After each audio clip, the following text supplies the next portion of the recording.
dudes saying they got their passport and they about to go overseas to find their wife, and you see they have the initials SYSBM in their bio, which is short for Save Yourself Black Man.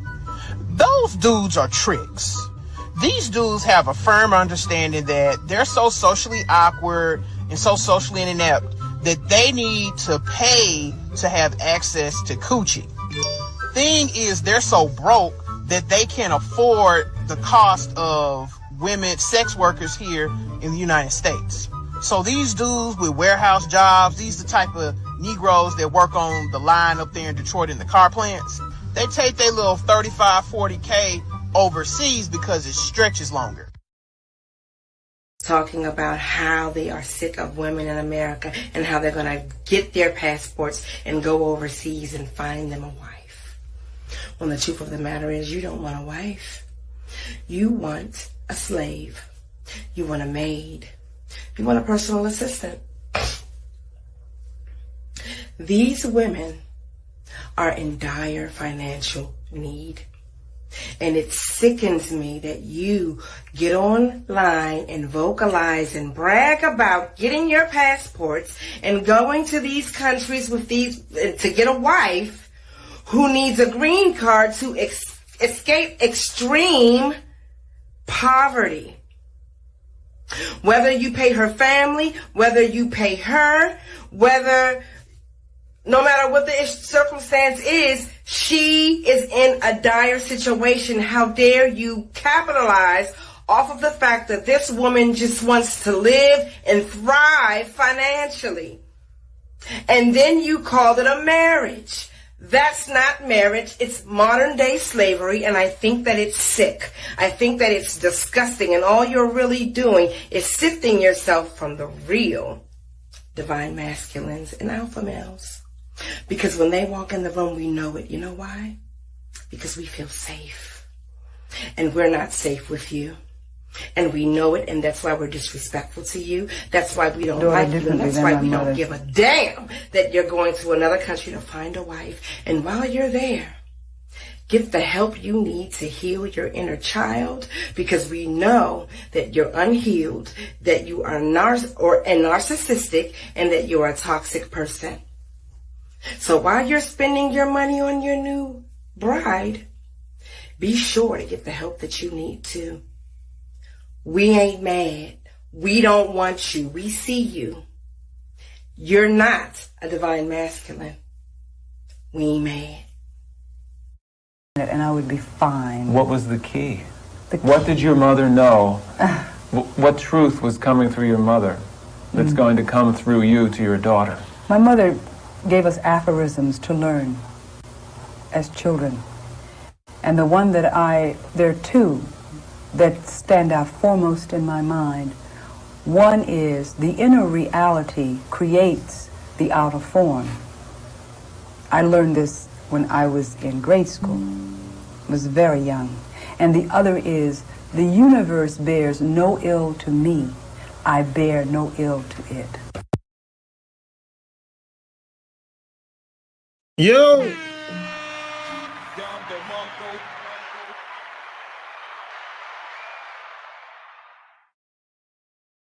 Back at you with another episode. Like, share the episode, and all that good stuff, man.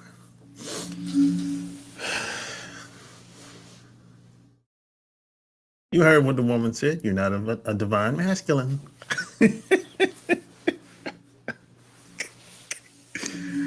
I think, when I see videos like that online, to me, that shit is funny to me.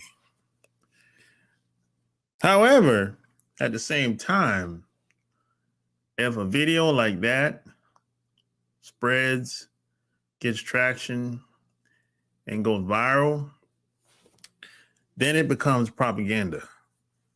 Then it's not so funny. If a video like that goes viral. And that's a problem online today. You have a lot of women, all kinds of women, black women, Asian women, white women, they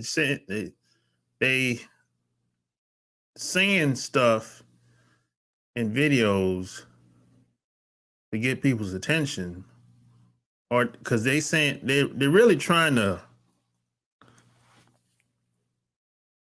tap into what people are already thinking. They're trying to hook people so they can get people to listen. And after they're done listening, they'll share the video or share the blog post or share the audio. That's what they're really trying to do. A lot of these women, yeah, they dirt bags, but they don't believe most of the shit they saying in the video. They don't believe that shit. But they're willing to throw us under the bus to attain whatever goals they want. And that's the problem. You know what I'm saying?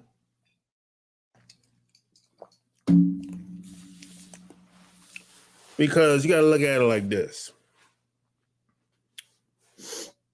People do, for the most part, what they think they can get away with. And we're an easy target. Nobody has our backs. Nobody has my back. I don't have no big company behind me, or I'm not affiliated with anybody. I'm not mob affiliated. I'm not gang affiliated. I'm not anything affiliated. So that makes me an easy target, regardless of how much money I have, regardless of how well I might be known in my town, in my city, regardless of how many people might know me. None of that shit matters. What matters is who's behind you. That's what real power looks like. Look at Kanye. Kanye had all the money, businesses, assets, resources, and look what happened to him. I mean, how much power did he really have?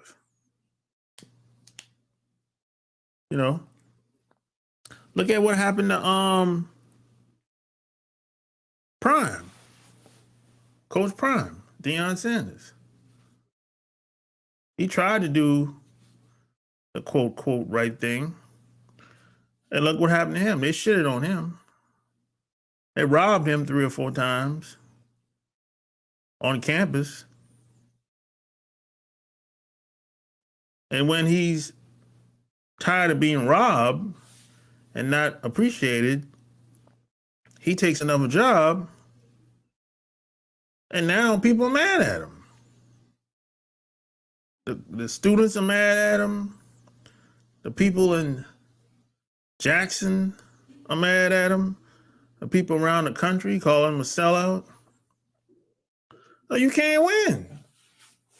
You can't win, man. You can't please everybody. Even though you might be getting treated like shit, and once you respond the way you want to respond,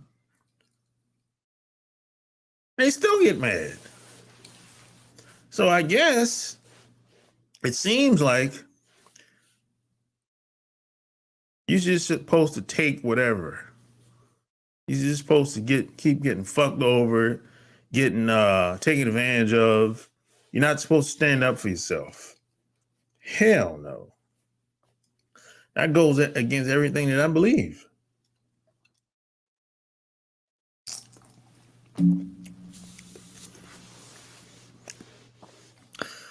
You know, you can defend yourself, It's on the books, I mean, it can be manipulated by the attorneys and judges, but you can defend yourself in this country.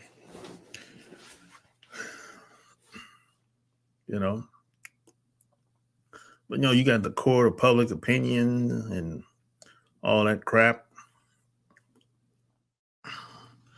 So you have to do what you got to do for you and your family. You know, that's what it really comes down to. Some people say that SYSBM, save yourself. Well, you should have been doing that from the get-go. At the end of the day, you have to live life on your own terms, not for anybody else, not even a woman. And you know, there's a lot of guys out here that's crazy as cat shit. There's a lot of guys out here that do every move they make is for a woman. And I've never operated like that. I've never had that mindset. Everything I do is for a woman. I can't even wrap my mind around that. Now, if you say everything I do is for the family, okay, yeah, that's more like it. But I never solely done anything for a woman. I just never thought like that before. You know, I can't wrap my mind around that way of thinking. And that's not being selfish. Because I think about the group as a whole, as a collective. I don't think about just one person. Now, some guys will say, well, if you don't, happy life, happy wife. If you don't do what she wants, if you don't make her happy, well, eventually she's going to leave. Well, let her leave.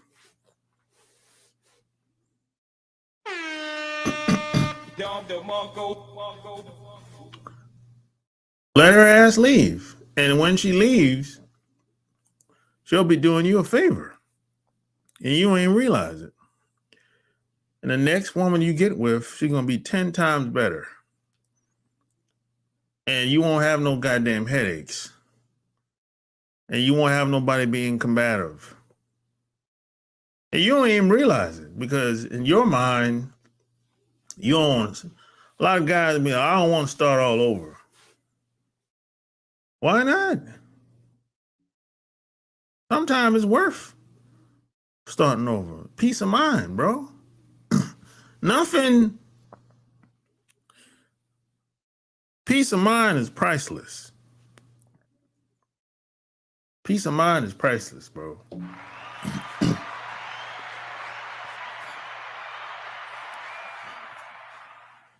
Yeah, there's no amount of money you can put on my peace and joy. I'll pay whatever for that. And I'll let go of anything for that. This is why a lot of guys are traveling. It ain't just about the women. The women just happen to be a part of it. They're going to these other places because they've experienced a certain level of treatment. People are treating them like a man for a change. You have to realize I'm going to say at least 50% of guys in America probably never been treated like a man. Think about that. And you might think that's hard to believe. But you don't know what you don't know until you've experienced it. Like you can't miss what you never had. So if I've been born and raised here all my life, and one day I decide to go, I don't know, Japan or Australia, Colombia, Brazil, Mexico, Thailand, Vietnam. One day I decided to go to some of these places and I had a completely different experience and I liked it. Well, hell, I'm gonna come back here. I ain't gonna stop experiencing a good thing. You're gonna at least want to have that same experience again. I think that's human nature. I could be wrong about that, but I think that's human nature. If you like being treated good, or if something is good, you want more of it. It could be food, could be a certain level of treatment, respect, whatever. And this ain't about love. I always say, if you gotta respect me or leave me alone. You gotta respect me or leave me alone.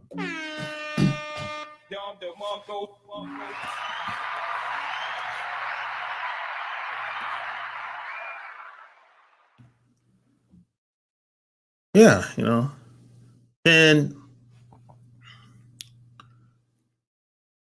the reason why a lot of guys don't get treated like a man, because women don't respect them. That's what guys really want. I'm gonna say most guys. Now, there's some weirdo dudes out here, but for the most part, when guys say they want to be loved, what they really talking about is respect. That's what they're really talking about. Some guys have never been respected by women in their whole entire life. Think about that. You're 35, 40, 50 years old, even 60. And the women you encountered, damn near all of them have never really respected you. That sounds crazy, but it happens. It happens in North America. And the reason why it happens, because it's doggy dog out here, man. Only the strong survive out here. I mean, some guys have been through so much in their entire lives. Some guys, they grew up hard. They grew up in the hood, or sometimes they grew up in circumstances that didn't really have nothing to do with them. The parents might have been fucked up. And you can't pick your parents. You might live in a small town bumfuck. I don't know. Georgia, someplace like that, in the boondocks. Texas, Arkansas, some old hillbilly town. You might have grew up out there with parents probably on meth, alcoholic, crack, so you from a broken home. I mean, you didn't ask for it. You were a kid. You didn't have nothing to do with it. You can't raise yourself. But you probably been through that. And you made it out of that somehow, some way, in one piece. But you all screwed up mentally.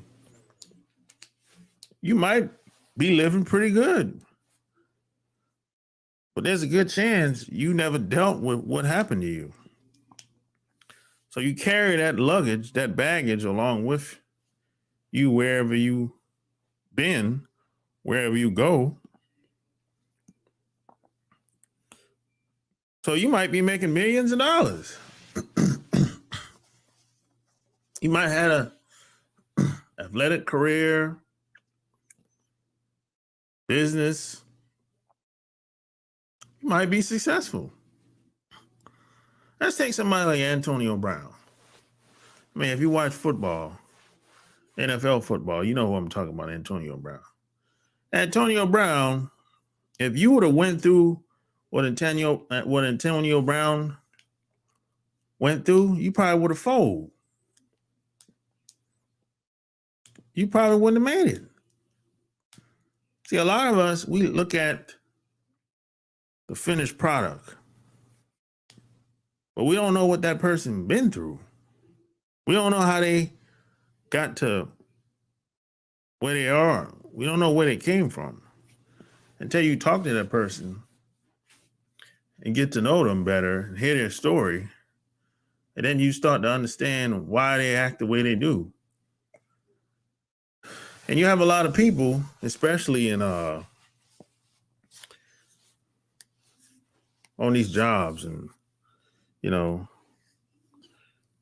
they like to try to tell us how we supposed to react when we're getting taken advantage of or mistreated. And this is, I have a lot of experience when it comes to this. If I'm getting fucked over, being taken advantage of, and when I respond or act out, there's always somebody that's saying something like, hey man, you ain't got to react like that. There's a better way to go about doing things. Well, who the hell are you to tell me how I'm supposed to go about doing anything? Anyway, who the hell are you supposed to be? You just another player like me. You just another coworker like me. You just another student like me. Who the hell, what makes you qualified to even talk to me? We didn't grow up the same. We didn't grow up together. I didn't even know you until like 5 years ago. This scenario happens all the time. And people in the media, they're just as worse. You're supposed to act a certain type of way and all this bullshit. No, I'm supposed to act the way I want to act. I'm supposed to, this is still a free country, you know. I know it's not, doesn't seem like it sometimes, but it's still a free country. You can do what you want to do, and there's going to be some consequences, more than likely, and you're going to have to deal with them consequences. And that's okay. You know, we still have free choice. Now, you on the outside might be looking at my decisions and think it's crazy. So David Chappelle is crazy. He let go $50 million. He crazy. Antonio Brown is crazy. The way he left the field. He crazy. Coach Prime, he crazy. He's a sellout. He going to the big university, Colorado. He crazy. He used Jackson State as a stepping stone. That raggedy motherfucker, that raggedy ass Jackson State College, Jackson, Mississippi, that raggedy ass city. Shit. I don't even know people that visit Jackson, Mississippi. That motherfucker's so raggedy. That's one of them cities where you drive through, you keep going, don't stop. That raggedy ass motherfucking city. Shit. I wouldn't even tell anybody I went to Jackson, Mississippi.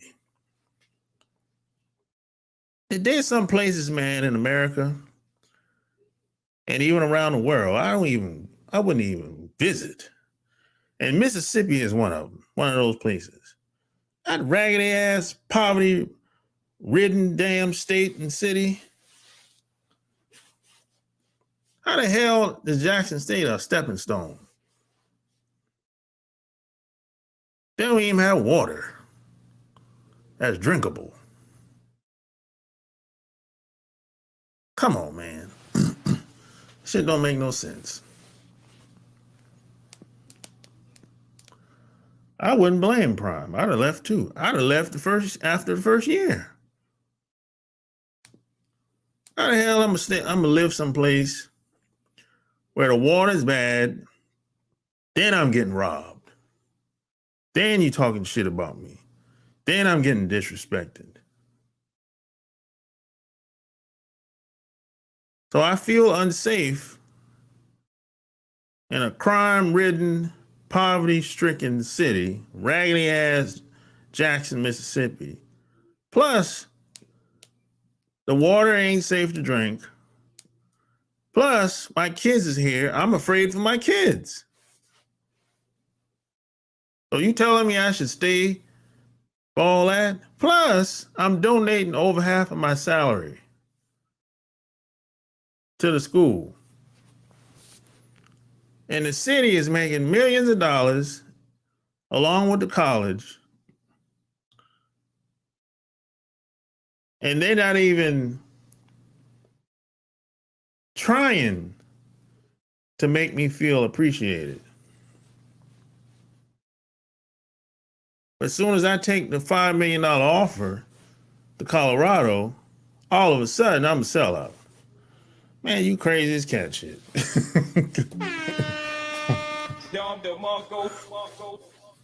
I would have left too. I would have left a long time ago. I'd have made plans to left a long time. I would have left after the first year.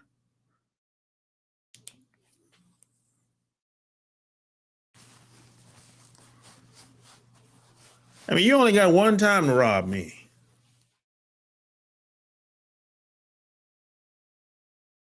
Rob me of my jewelry, and nobody got it back? Come on, man.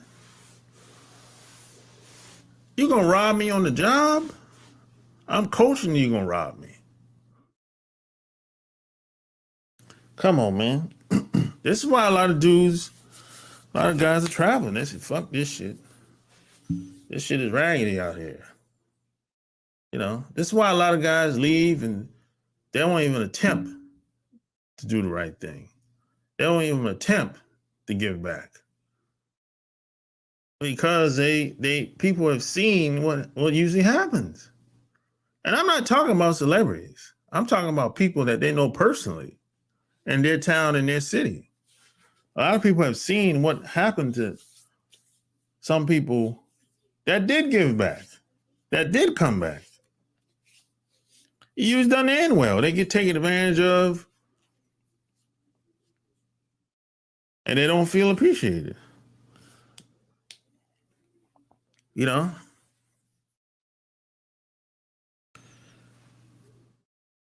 And then, you know, some people was like, yo, what's some of the best places to go, to visit or live? Well, you got to look at it like this. I don't think there's a one particular place to visit and live for anybody, but for one group of people. You know what I'm saying? I think it depends on the individual. I think it's an individual thing. Depends on what you want to do when you go visit wherever you want to go. Like me personally, I don't like staying on planes longer than 10 hours. No more than 10 hours or less today. I've been on planes for 13, 14, 15 hours when I was younger. I don't like doing that shit no more. That shit is hard on me. It really, really takes a toll on me today. You know, I prefer to fly any place less than 10 hours. The shorter, the better. So, some of the places I like, I like Hawaii. Hawaii is a real good place for us, believe it or not. But the only thing about Hawaii is it's high as shit. Now, some people said, well, you probably should go to the islands, local islands. Well, I've never been on the local islands. I've only been on the mainland, so I don't know.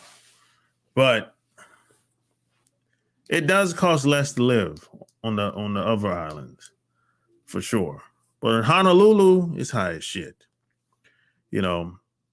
That's the thing about Hawaii. But if you can make it work, Hawaii is a nice place to be. for us. Like, for sure. You know, I could see, I've been to Hawaii probably like 10 times. Well, yeah, about 7, 8 times. Yeah, Hawaii, I can see the potential and opportunities there. You know, so Hawaii, I would say visit Hawaii at least once in your lifetime. It's a chill place. It ain't got no big nightlife or nothing like that. But it's yeah, I like Hawaii. You know, and I always liked Thailand. I always liked Thailand. The thing about Thailand is it's chill, laid back, and it's cheap to live. Now, over the years, the price has risen quite a bit in Thailand because of the tourism. But in the 90s, it was it's still cheap to live there for us. But in the 90s, it was way cheaper. But today,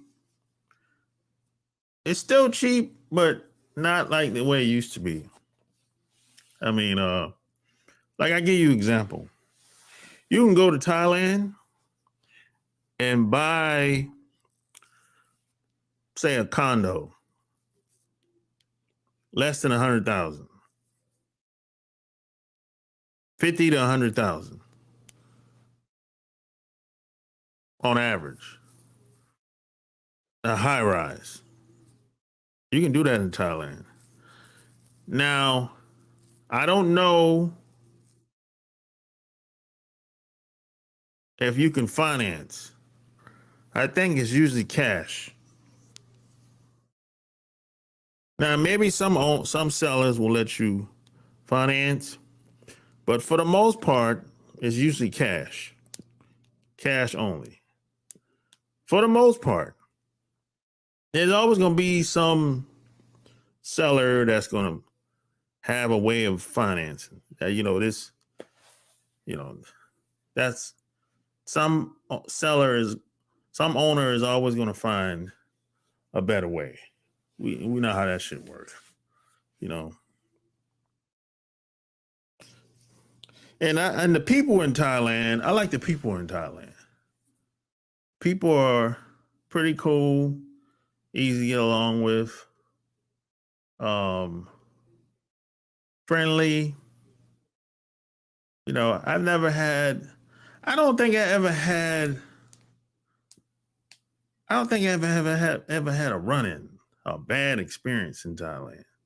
Not really. And I've been to Thailand how many times? Let's see, probably like 10 times. Yeah, probably like 10 times. At least 10 times. And in different spots too. Been to Pattaya, Bangkok, Phuket, and another area. I can't remember. And every spot is different. Every area is different. And they have a couple islands in Thailand area too as well. You know, I always said if shit went to hell for me here in the US, if things went to hell, I would just go to Thailand. Yeah, I always said that. If shit went to hell here, you know, if there was I don't know. If something happened that I couldn't control, I was like, fuck this, I'm going to Thailand. Thailand or Vietnam.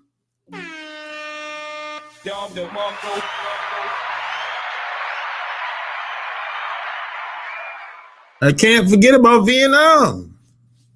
Can't forget about Vietnam, man. Vietnam is actually nice, bro. I mean, I was shocked. At Vietnam, I haven't been there. I haven't been to Thailand, Vietnam, or any of these places. since the 90s because it's so far. Now, I've been to Japan 2000. Last time I've been to Japan was 2016. I was stationed in Japan when I was in the Navy for 4 years. Now, Japan, it's a lot like New York City. You know, people kind of ruthless. If you're in the Tokyo area or any big city, if you're in a small towns, it's a little bit different. Things kind of slow down a little bit. You know, everything is everybody's on top of each other. Everything is small. If you want more space, you usually have to pay extra. And Japan is the highest fucking place in the world. It's the highest place I've ever been. I'm talking like this motherfucker is so expensive. It's fucking ridiculous. I mean, I think Japan and New York City are running neck to neck with the prices. And LA, Tokyo, New York City, the prices, they're running neck to neck, bro. I mean, the shit is ridiculous. I mean, you got condos, $20,000 a month in Tokyo, bro. I mean, that's fucking ridiculous.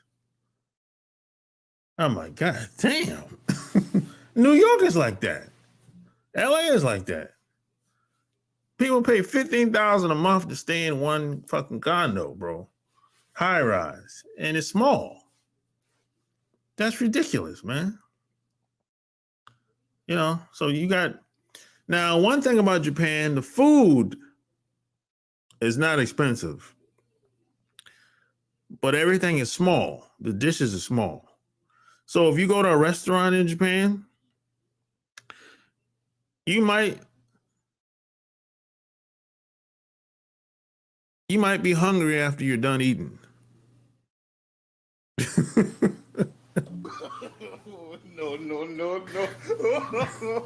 No.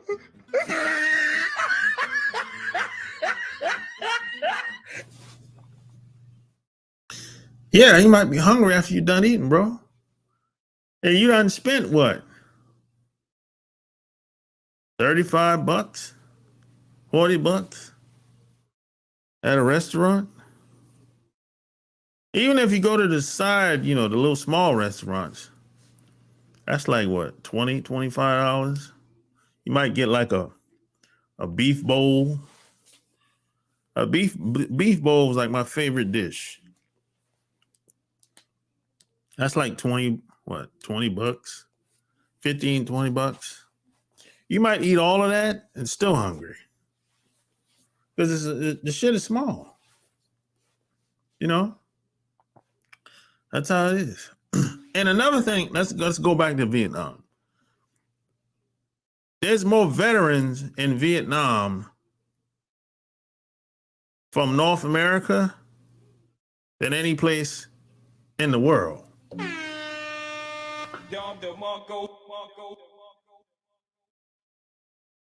Now, I didn't know that until somebody told me that when I was, somebody told me that like 10 years ago. And I didn't know that. I was like, okay, I kind of understand why that could be. You know, that makes sense. You know, if you look at history and what has happened, you know, from, you ain't got to go back. You can go back 100 years ago. I can kind of see why that happened with the Vietnam War and all that stuff, and how the veterans got treated when they came back from the war. The black veterans mainly. When you probably don't know this. After the Vietnam War, the black veterans, the majority of them didn't get shit. So a lot of them left and they went everywhere. Vietnam, the DR, Brazil, Mexico. Man, they fucking everywhere, bro. Kenya, Liberia, they were every fuck. They left this motherfucker. They were everywhere, bro. Nigeria, they were everywhere. They left because they didn't like how they were getting treated. So they were passport bros before they started saying passport bros. The veterans. and another point. Back in the day, you don't know this. Ask your grandfather if he's still living, especially if he's a veteran. Back in the day, a lot of people didn't travel overseas unless you were rich or in the military or a veteran. A lot of people don't know that. A lot of people think how it is today, you can get a passport and then get on the plane and go wherever you want to go. It wasn't like that back in the day. Back in the day, they made it very difficult for you to leave here. You couldn't go nowhere unless you were rich or a veteran or in the military or some shit like that. Yeah, that was common. Unless you knew somebody or you just fucking escaped. You know? Like, the reason why a lot of the veterans were able to leave because they hit the fucking streets, yo. There was a shootouts everywhere across this country after the war. A lot of people don't know about that. You need to ask your grandfather if he's still living, or ask anybody that went to Vietnam. They'll tell you about that shit. Boy, when them veterans hit the streets back in the day, boy, they were like, oh shit, we gotta give them what they want. Just let them do whatever they want. We're outnumbered. We outgunned. They could not handle the veterans when they hit the streets. It was them, the veterans against the cops. They could not handle them.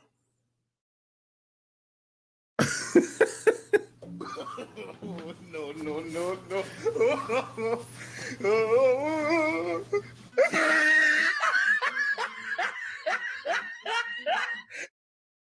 Boy, boy, that's like a nightmare for the U.S. government. Boy, they don't want that to ever happen again. This is why the Secretary of Veteran Affairs, he started doing, I've noticed that over the past year, I ain't think it's 2 years yet. I said over the past year, he's been doing live stream videos on YouTube. And boy, he be looking nervous, boy, when he be in them live streams talking. Because he's probably been getting death threats. Because a lot of veterans, even still to this day, they don't like how they're being treated. And I can imagine he probably was begging Joe Biden, hey, sir, we got to do something with these veterans. I'm being, my life is, my life is in jeopardy here. I'm getting death threats. I need security. Yeah, boy, they don't want that to ever happen again. Just give them whatever they want. Just don't let them hit the streets again. You know that dude from Dallas a couple months ago, dude from Dallas, when they had that he had a big shootout with them damn cops in Dallas. He was a veteran. Boy, he was tearing their ass up, boy. I don't know what he had. They say he had a street sweeper. Boy, he was tearing their ass up, boy. He laid down a bunch of cops.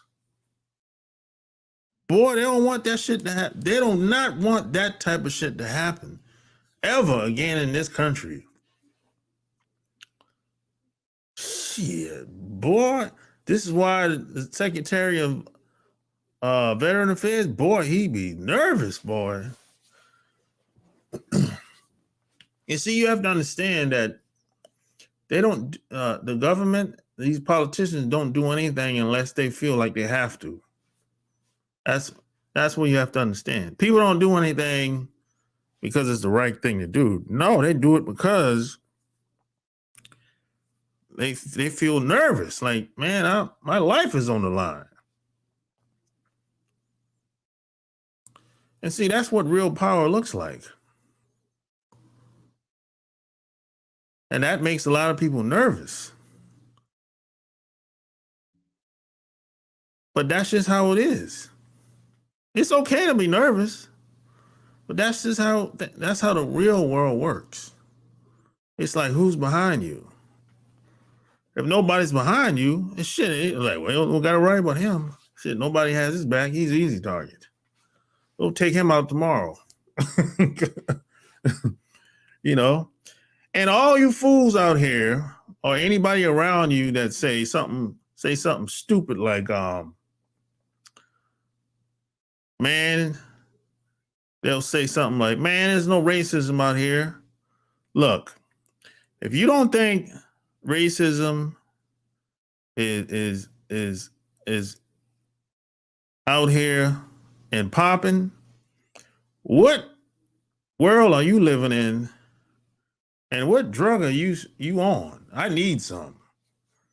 You know, and if you're around anybody that think like that, you need to get away from them. Discrimination is one thing. Hell, I discriminate every day. I don't want to ride the bus. I don't want to catch the train. I don't like fat women. I discriminate all the time. Yeah, is that wrong? I don't got a problem with that. I don't like being around religious people like that. I discriminate all the time. Who cares? But institutional racism is another thing. And, you know, I can't block.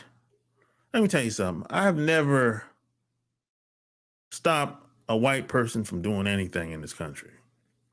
I never stopped a white person from doing anything on the job. That's how racism works. I can stop you from living next door to me by making a phone call. That's how that shit works. It can be a pothole on the highway where my house is. Somebody can get on the phone and call, and that pothole is going to be fixed next week. That's how that shit works. You know, I might be like, let's say you might have a serial killer, right? Well, he got bodies in his house. You know, it's stinking in his house. And people in the neighborhood know it. But ain't nobody coming to his house, seeing if he got bodies in there. Even though you can smell the dead flesh outside. But ain't nobody saying nothing. The neighbors ain't saying nothing. That's how the racism shit works. That's just on a social level. You know, we can go socially speaking, then we can go institutional. It's like so many different levels of that shit. Man, I'll be here all day talking about that. And most people play dumb. They don't want to talk about it. And some people just don't know how it works. And you know what? It doesn't matter if you don't want to talk about it. It's still going to happen anyway. You can try to run all you want. You try to run all you want. You're still going to have to face it or just be a coward. You know, it's either two. You only have two options. Either you're going to face it or be a coward. And this is why I say this is where having game comes in at. Because I can almost anticipate certain scenarios where it's going to happen at. You know, and some people say, well, I got money. It doesn't matter. If you have, the more money you have to spend, you know, when you have a couple dollars, you know, you want to go to the best spots in your town or your city, or take a vacation to some resort out of town. And that's where you're going to run into it at. You're going to run into it when you get on the plane, you want to fly business class, first class. That's where you're going to run into it at. You're going to be at the resort, and that's where you're going to run into it at. You're not going to run into it if you're in the hood. Shit, who cares? You're not going to run into it if you're in a small town where you from. Who cares? The people in your town know you from high school. They don't know what the hell going on with you unless you live there. But if you're out of town, if you live someplace else and you go to visit home every once in a while, people you went to high school, they don't know what the hell going on with you. They know you from high school or college. But they don't know who you are today. 9 times out of 10, they don't, unless you keep in contact with them, you know. But it's rare for most people to be tight with people they went to college and high school with 20 years later, 30 years later. That's rare. That doesn't happen all the time.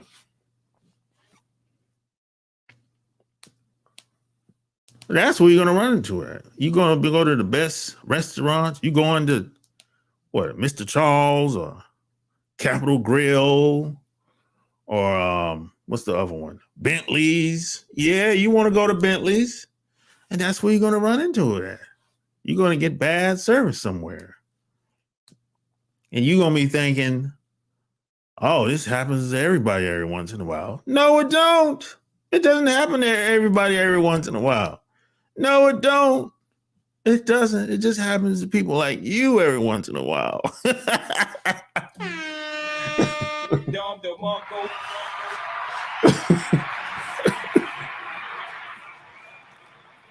And don't let people run that game on you. Oh, it doesn't happen. It happens every once in a while. No, or it's just a mistake, a mix up. No, that's cap. No, this is why a lot of guys travel and go elsewhere. Because they get tired of putting up with the bullshit. This is why, me personally, I don't like going to restaurants a lot. Because I used to go to restaurants a lot. And I used to see scenarios like this happen all the time. It didn't happen to me all the time. It happened every once in a while.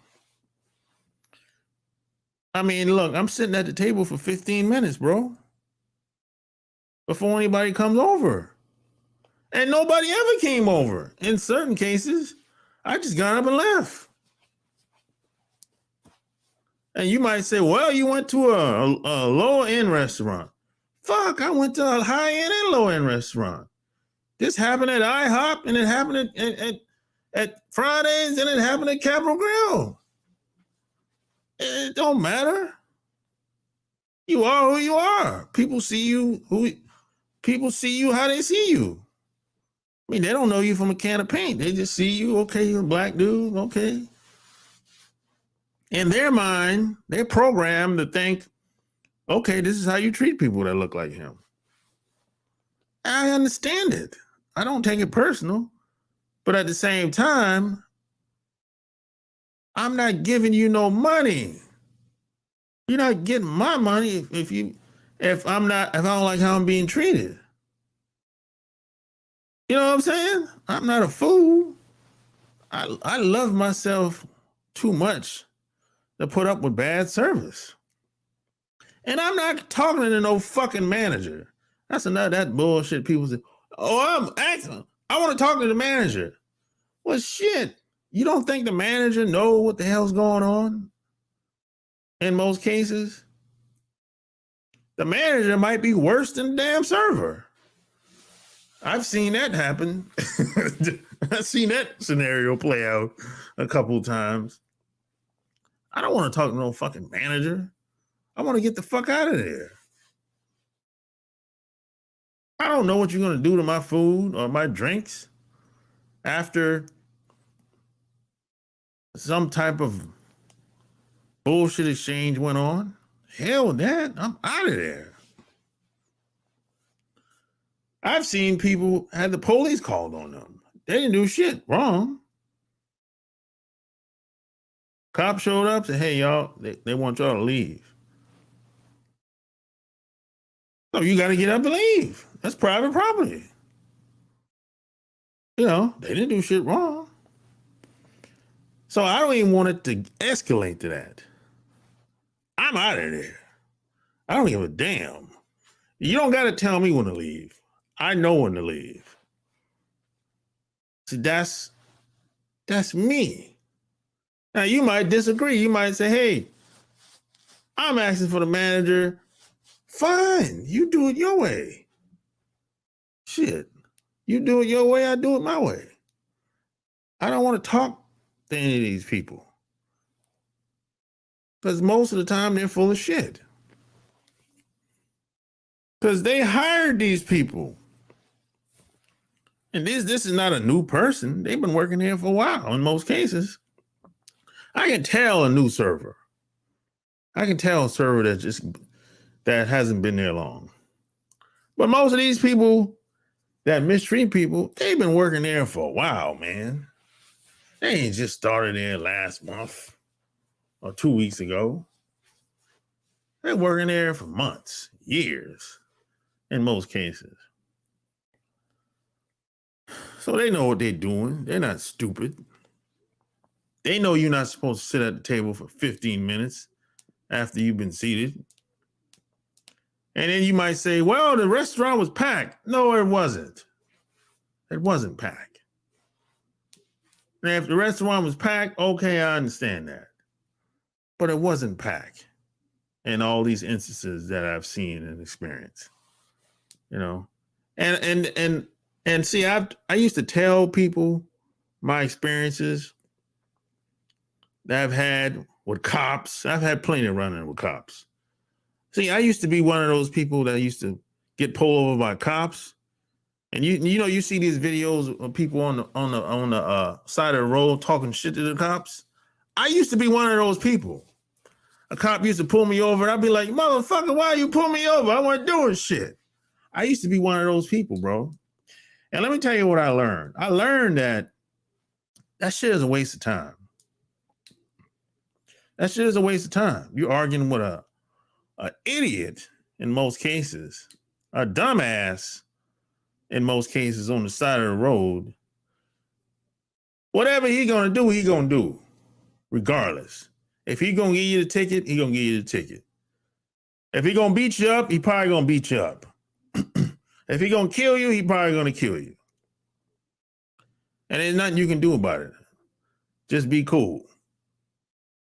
And you still might not leave the scene in one piece. You can do everything right if you get pulled over by a cop, and you still might not leave the scene in one piece.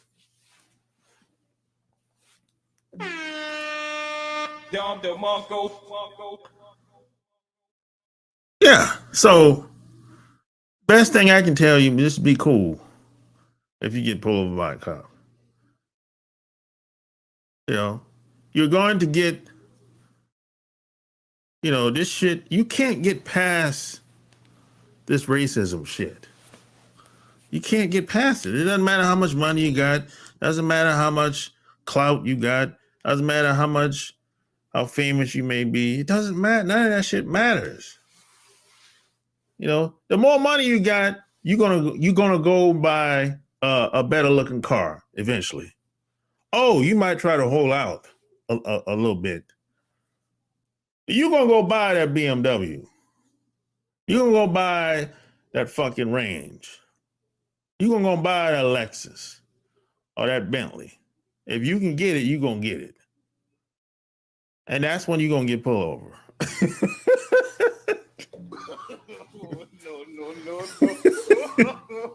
No.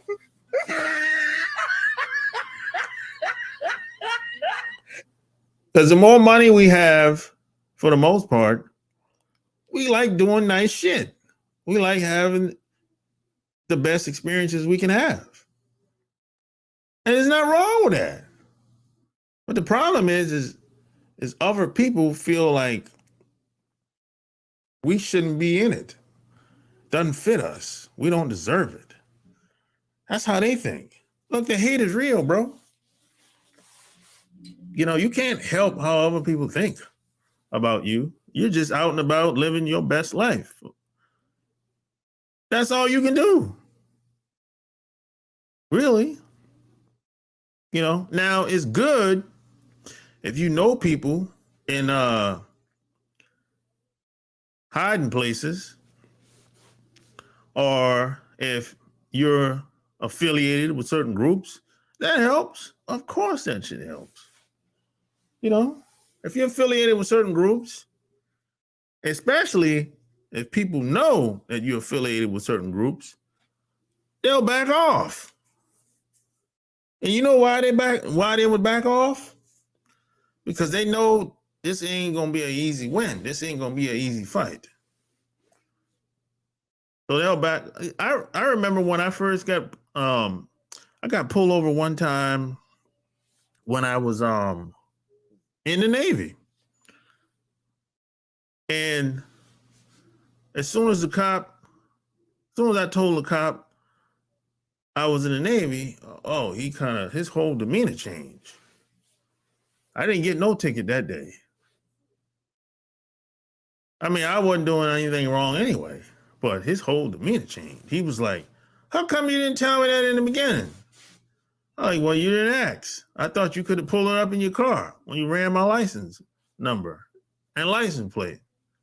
He's like, no, it didn't come up. Well, I didn't know. So that's what happened. He found out I was in the military. His whole demeanor changed. He didn't want to deal with me no more. Plus, I had $5,000 in my pocket that day. I've told that story many times. I had $5,000 bulging out of my pocket that day. And he knew it. That's one reason why I told him I was in the military, so he could back off. Because somebody told me, this is after the fact, that if I didn't tell him I was in the military, he would have tried to take my money. And in order to get it back, I would have to prove how I made the money. That's what I was told. I didn't know that at the time, But if I was a white man with cash in the car, no problem.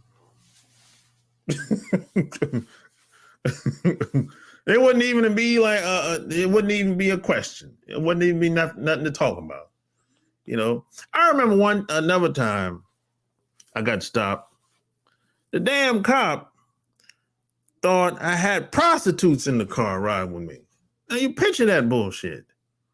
Now it didn't even cross my mind at the time until I left the scene. Because this is what he did. He was slick about it though.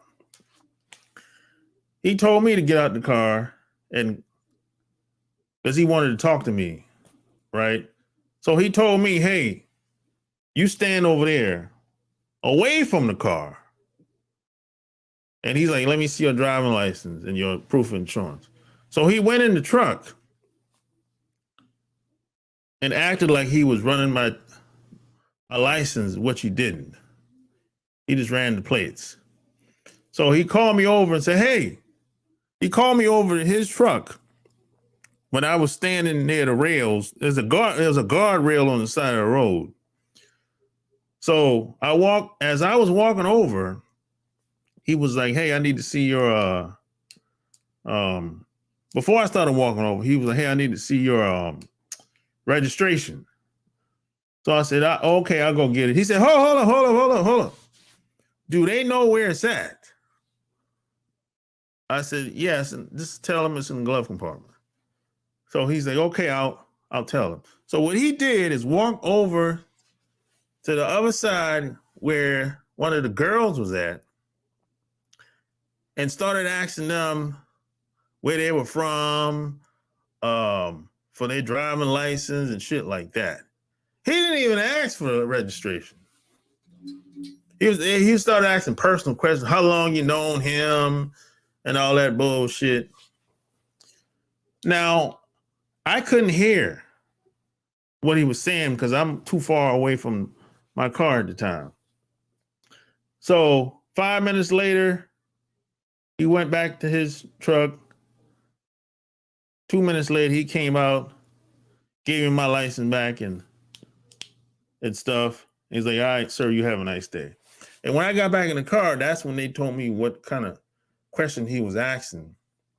And I was like, oh, wait a minute. This motherfucker thought y'all fucking prostitutes, some shit. You know, I'm like, what type of weirdo bullshit is this, man?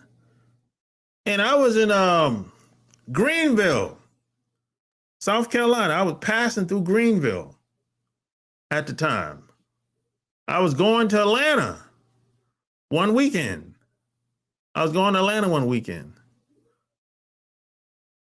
And I got stopped by a deputy sheriff. And I was driving a big body Lexus at the time. You can't get away from this shit. You can't get away from it. You can try to hide and dip and dive all you want. Or you can try to live like, I don't know, off the grid or whatever. You can't get away from this shit, bro. You can try to live below your means, like some people say. For what? For what? People say, well, I don't want them to come for me. Well, let them come then. I ain't living like a hermit. I ain't living like a hermit. Let them come. If they gonna come, they gonna do what they gonna do, and I'll have to do what I have to do. Now, some people say, well, if you ain't doing nothing wrong, you don't got nothing to worry about. Bullshit. Bullshit. If you believe that, what type of drug are you on? You think just because you ain't doing nothing wrong and you don't got nothing to worry about? What type of drugs are you on? I want some of that. I've never seen it happen like that in most cases. Even the people that are doing something wrong, that are criminals, got some criminal activity going on, the reason why they get caught is because somebody told. Somebody told on them. That's why they didn't actually get caught by the cops. Somebody told on them. That's why they ended up in jail.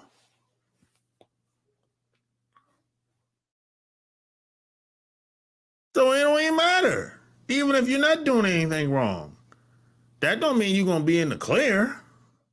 You still got to have to get an attorney, more than likely. What world are you living in? I mean, that's that. don't know. What type of drugs are you on? What are you smoking? Even thinking like that. You know, I'm gonna put the link in here, man. You know, there's a lot of this is why a lot of guys travel. And when you go to other countries, it's some of the same shit going on.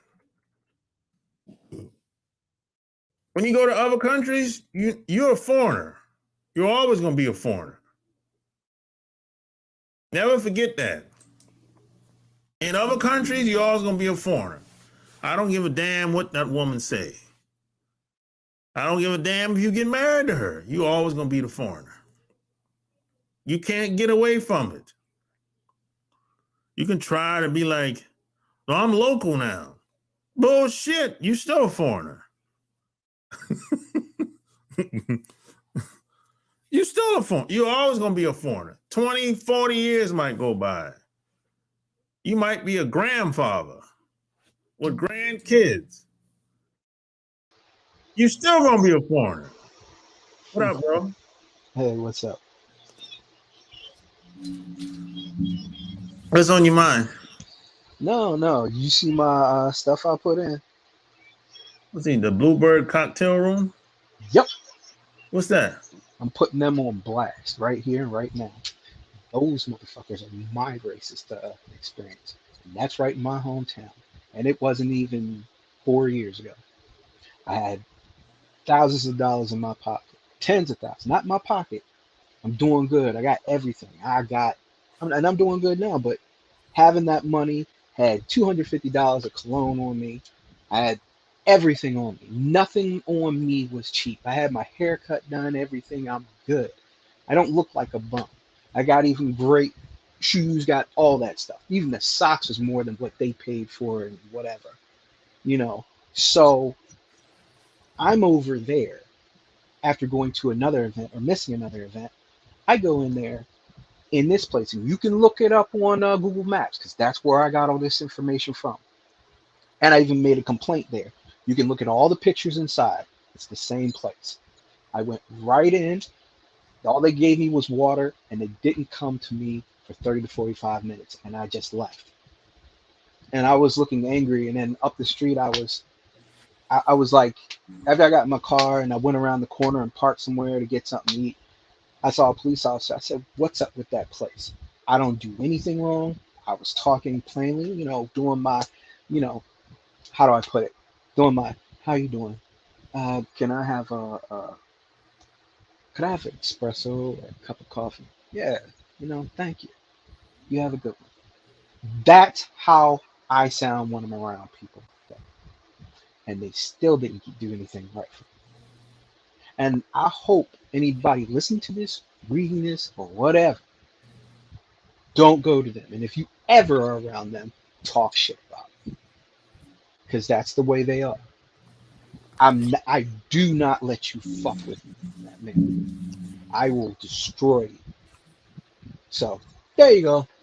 That's my racist situation. Yeah, there's plenty of restaurants that operate like that, bro. And my sister, and what was it? My sister-in-law, you know, she never likes guns, never likes anything. I just say in the last 10 years, she learned how to shoot a gun, shoot arrows, throw knives, throw axes. We talking about the flower child's flower child. She would never think of doing that. Well, she does. That's okay. I mean, that's okay for her. She's a woman. No. She's a white woman. It's still okay. And I love her. I love her to death. I love her. She can do no wrong. It's the same woman where another white lady was walking the dog and bit my brother until it was bloody, and she chased her down the fucking street, her and her dog. The other lady went to her house and she was banging on her door. This little ass white woman was banging and beating and cursing the shit out of her. My mother stood on that porch and had the biggest smile on her face. She could do no wrong after that. Not my brother's eyes, both of them. Not my eyes, my father's eyes. You know what? Do what you want. You know. Whenever something happened to us, it was happening to her. So, you know, yeah, went to college, all peaceful, all nice, sweet, loving person. But you fuck with her family? No, she ain't playing. She is not playing. And she would never pick up a gun. She would never use a knife in a negative way. And nope, I she's mean, been doing that. that's cool, but I don't expect most women to be for guns. Yeah, no, Yeah, I don't. I mean, it happens, of course. You know, there's some out here, but yeah.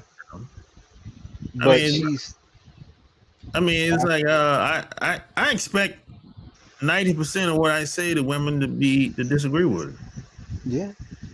But you know because what? I'm a man. Yeah. But you know what? After that, shoot. What was it? I bought my niece a play sniper gun, and that shit worked too. You can fire from a long distance. I was like, you gonna learn how to use this. Yeah, I think everybody should know how to defend themselves for sure. They don't necessarily have to be a gun, but just Mhm. physical defense. You know what I'm Nah, saying? yeah, my brother teaches her because he was Marines. He teaches her, and he's always been into to That's good. fighting and everything. He's taught her how to do all sorts of stuff, taking weapons from stuff. He keeps schooling her on everything. Shooting arrows. That's what we were doing the other week for Thanksgiving. We were shooting arrows. That's good, man. But and shooting rifles. Yeah, not the last time. But she knows how to shoot rifles, shoot arrows accurately. I mean, accurately. Yeah. Just everything. Everything. You said that Vietnam has rejected a lot of, you said digital Digital nomads. nomads and When did that happen?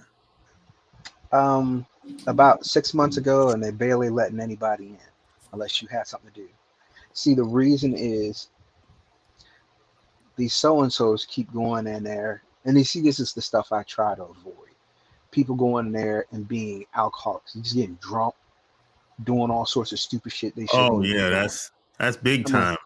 Oh yeah, yeah, you aren't a passport anything. You just a drunk. Get the fuck out, because you yeah, weren't. boy. Oh yeah, You if you do this up in your home country, which you've done plenty of times anyway, that's why you're here. yeah. You need to get out because you're making us look bad. But yeah, yeah, that was the reason. So they like slowly trickling in people. Oh But yeah. then there's also the digital nomad. You ain't paying taxes. You bringing in money. That wasn't a problem. But they're looking at how other countries are doing the digital nomad tax. You know, because I think a couple countries have something like that. So I think they're looking into that. But it's like, Oh you know how they go to Vietnam for like a month or so and then come back into like Thailand? You yeah. can't do that anymore. You can't. At least that's the Oh last time I heard. yeah.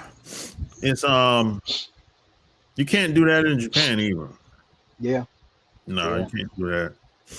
You know how they'll be bouncing back and forth like you can't, they won't let you do that. no, no. No. But um, some people have been messing it up. Now the only reason you can do that down in South America is because those countries down there have a relationship.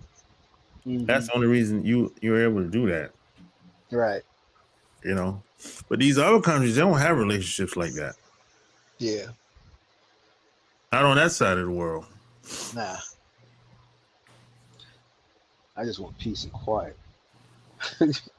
Yeah, but even with peace and quiet, bro, you still There's a gonna have trade-off. run-ins from time to time. Yeah. There's always a trade-off. Yeah, you're not gonna be able to avoid everything. Nope. Some things you're just gonna have to face and deal with. You know. I tell you the one thing that keeps me from going over there. Every single country over there, they have cobras. I'm like, damn it. At Yeah, least but one. Cobras. not rugged king cobras. I was like, Nah, man, no. yes, I was only India, no, Vietnam. Vietnam, even the Philippines got king cobras. Yeah, but shit, I haven't been there yet.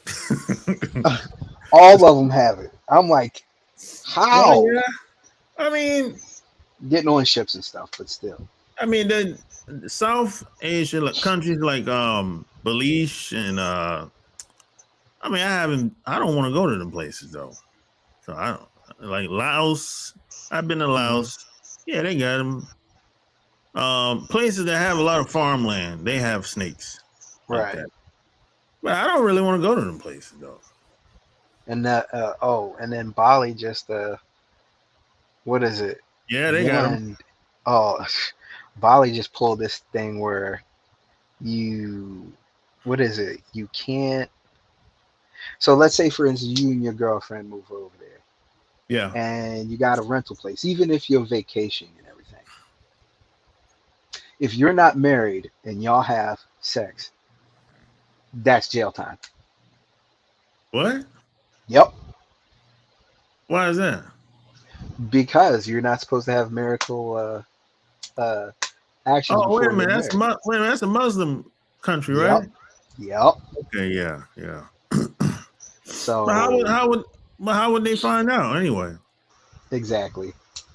But then again, how do I put this? You going into the same place together, I guess they'll assume the next day that you did something. Well, what usually happens, they usually charge you more money. Yeah. That's what they usually do. I think it's kind of messed up though. What, with the sex or charging more? Both. Well, they've been doing well. I kind of got used to that when I was in Japan. Why? What's up with Japan? Because that's how it is. If you this is why they always ask how many people in the room. Because I always say one. Because if you said two, you're gonna get charged more. Yeah. But that's just how it is. What's his name down in Trinidad does that too. Yeah, a lot of places like that. Shoot. I didn't know that. I didn't even realize that when I first went to Japan until somebody told me. And they said, "No, bro, always say one. If you say two or three, you're gonna get charged more money." And I didn't even know. I'm like, "Oh, I didn't even know that, bro." They said, "Yeah, man, that's how it is over here." So I didn't even know that shit, man. But see, I would say the rules change when you go to other places. Yeah. But it's still the same bullshit going on. Yeah, just done in a different way. Yeah. It's a whole different way. And a lot of these other guys, you got to realize when you go to these other places, these guys run in packs. It ain't going to be no, if you ever get in anything, or at least if it's going to go there, this ain't going to be no one-on-one standoff. No. No. I never understand why people go over these countries and act like, well, I'm big and bad and I'm going to control this. And I'm like, no, nigga, just back off. This ain't gonna be no. This ain't. See, a lot of times, they'll beat the guy down. And they'll think, oh, that's it. No, that ain't it. No. You still going to jail. You still gonna get fined, and they'll still kick your ass out. Well, you might not be it. Be all of it. You might not have run-ins with cops at all. They'll just be looking for your ass on the streets. That's how that shit is. And if somebody was to call the cops, or the cop gonna give the guy the benefit of the doubt because he's from there. That's how that works. Because most cops, if you're a foreigner, they don't want to deal with you anyway. Right. A lot of times, if a cop see you doing something like outrageous, he'll be like, "Hey, just stop it, man. Just move on." Right.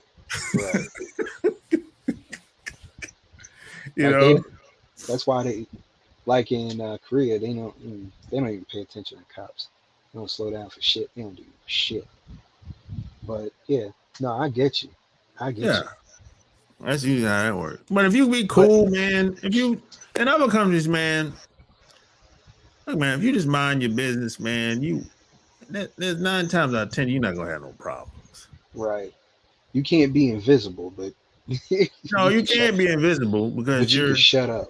yeah, 'cause you still they be like, okay. In some countries you can blend in, Mm-hmm. but if you're in Japan, you can't blend in Japan.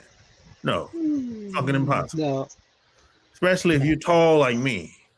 Mm. You know, they'll be like, oh, he's a tall man. And they'll be like, he could be from Africa Africa. somewhere, It not even you could know. be. And You be from Africa. then when you start talking, they're like, oh, you're Black American. Oh my God. I haven't I, met anyone like you ever. I like you do understand we're a healthy part of the population, right? And somebody said we've only got 200,000 African Americans in the United States. I'm like, seriously? I was like, 200,000. huh? They said 200,000? Yes, in the entirety of the United States. Get the fuck out of here. I know. That's Yeah, you know what? There's 30 to 50,000 at a Jay-Z concert in one place. Yeah. That sounds like some degenerate incel woman online making videos talking like that. No. It's somebody from here in another country saying that shit. And I'm like, Okay. That's even worse. That's a very small number. Look, We might be, if you conservatively, it's 1 in 5 conservatively. I think there's some people that say it's 14 million black people, right?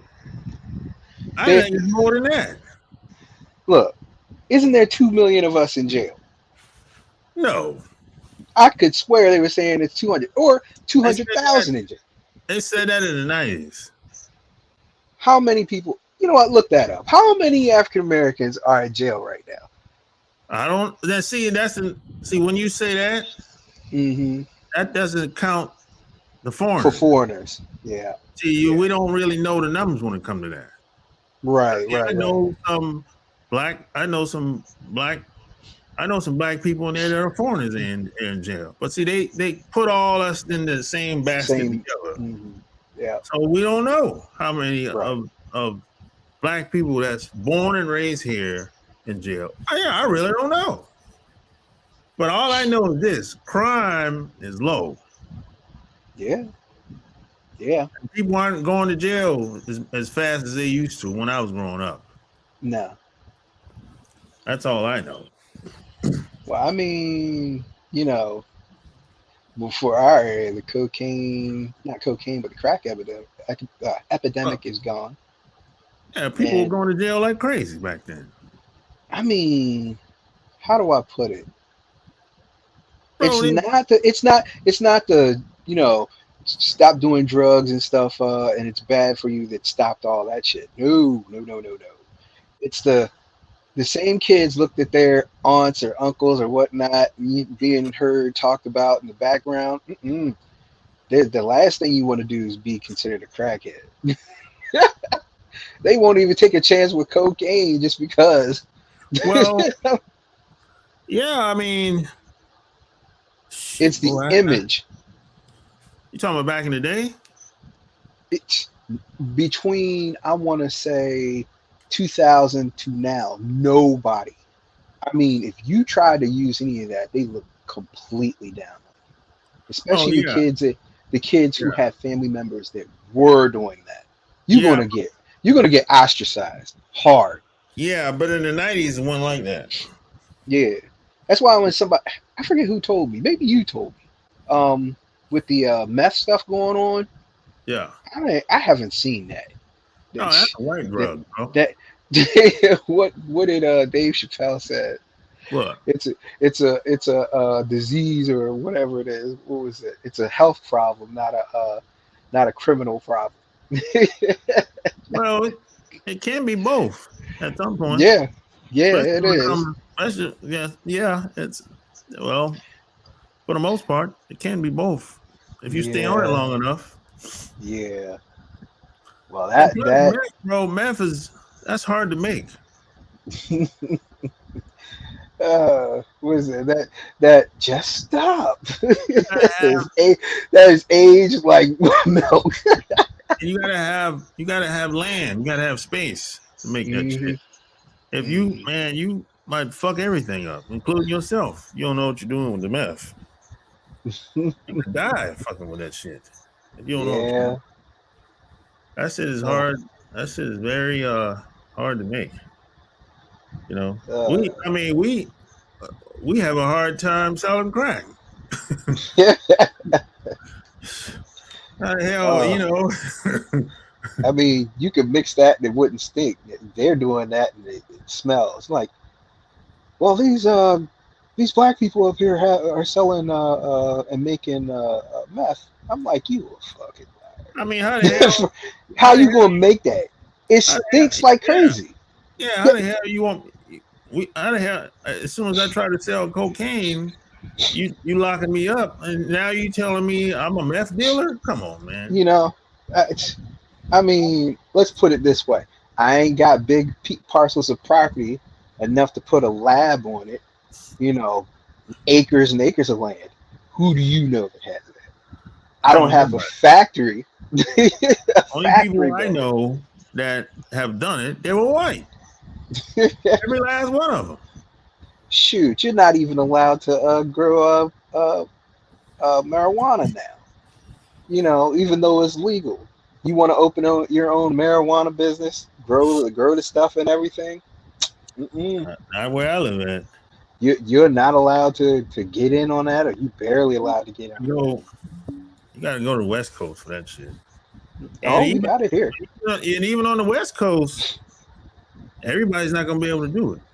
No, but we've already got the whole agriculture thing set up. Because we can do In um DC, I mean Maryland, yep, Maryland and DC. well, And I everybody's think not gonna be able to do it though. because what was it we growing? Tobacco. And I think they were saying it's not the same, but you can do something. I forget how they were And talking about it. I heard there's so much red tape when it comes to that shit.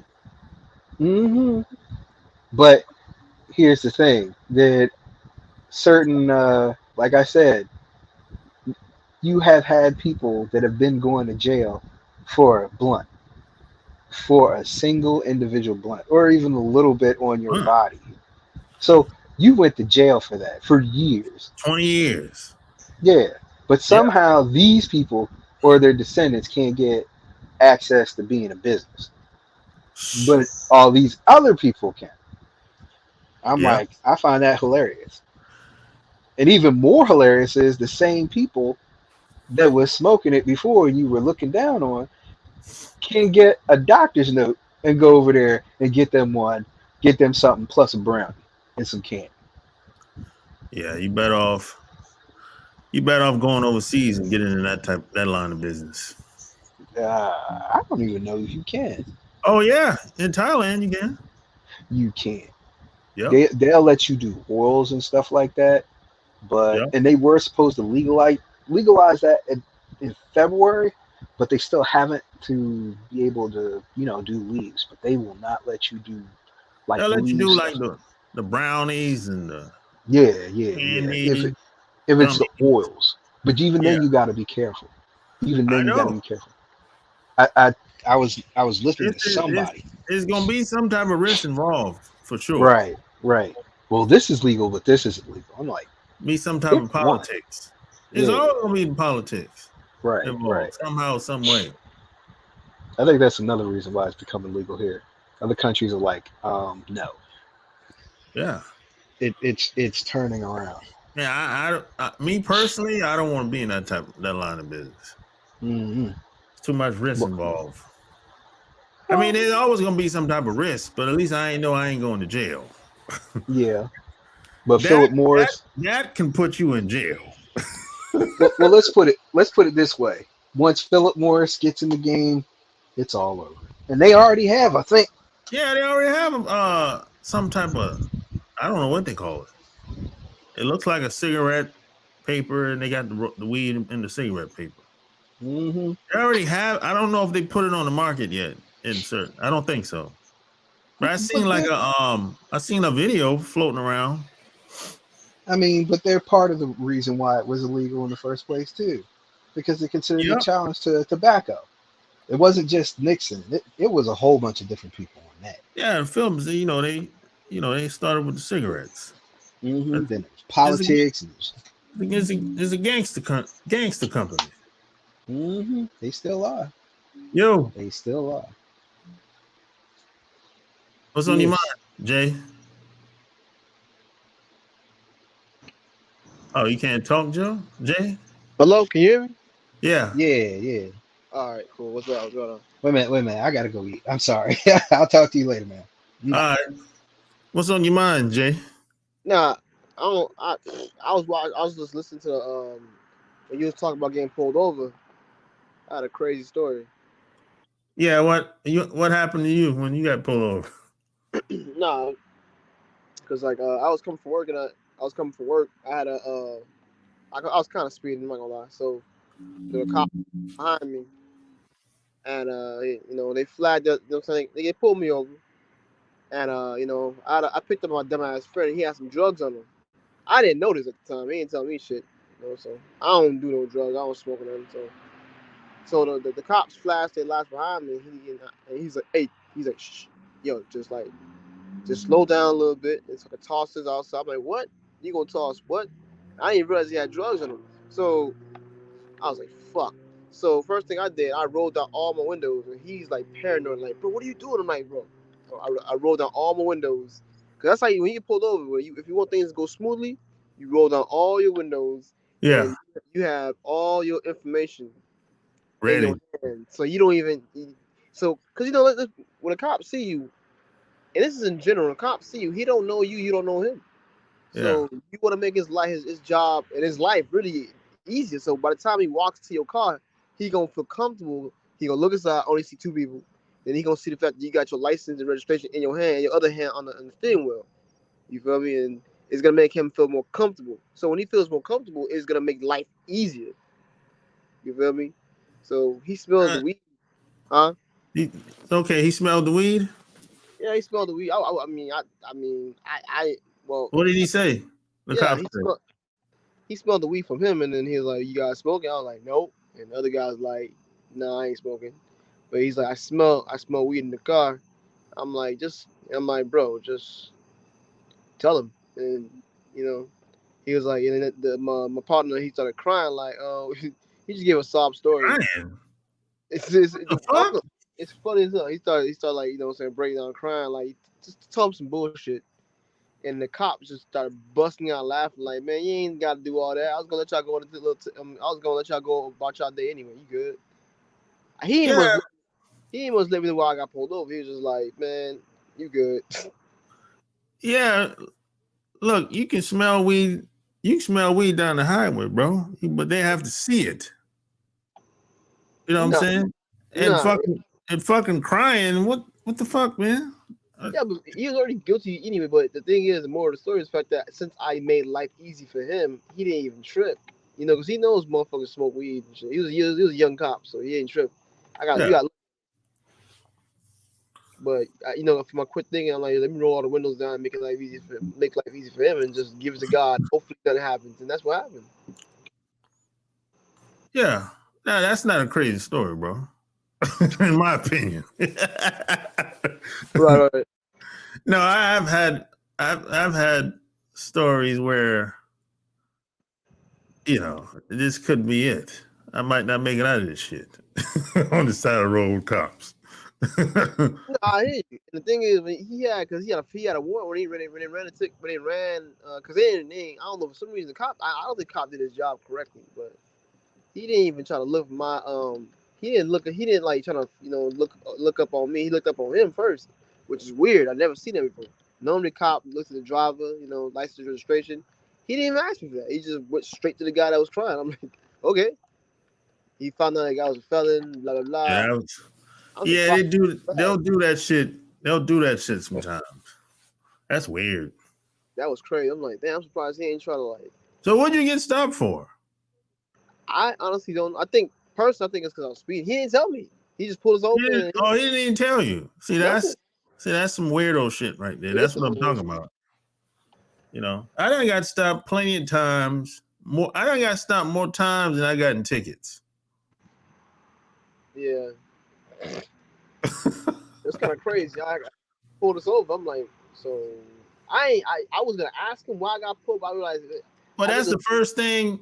That's the first thing you're supposed to ask. Hell nah. Because the way things were going, I felt like he was gonna let us go. So I was like, let me shut my mouth. I ain't gonna ask that nigga shit. No, bro. That's a good question. That's a legitimate question. Man, I'm like, if he doesn't say no, if the cop doesn't say why, it's okay for you to ask why. Hey, officer, why did you stop me? Yeah, I hear that. But the way things were going, and plus this guy had drugs in him, the cop already knew. I was like, no, let me not say something. Yeah, how come he didn't tell you he had weed on him? What type of shit is that? He smelled it. He just smelled it. No, how come he got in your car and he didn't tell you? That's what I'm saying. I mean, it's kind of my fault for even allowing this idiot to even get in my car in the first place, but it is what it is. Yeah, I don't like when people do that shit. I mean, bro, if you ride with me, bro, you got to tell me what you got. You clean or what? Something. Yeah. Yeah, I don't like that. I blame myself for that, but it's cool, I learned my lesson. You live and learn, Yeah. Yeah. But thanks for coming on, man. No problem. Peace.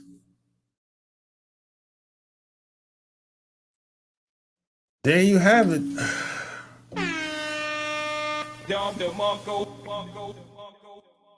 Another episode, man. Hey, don't forget to check out the Love Can't Wait podcast and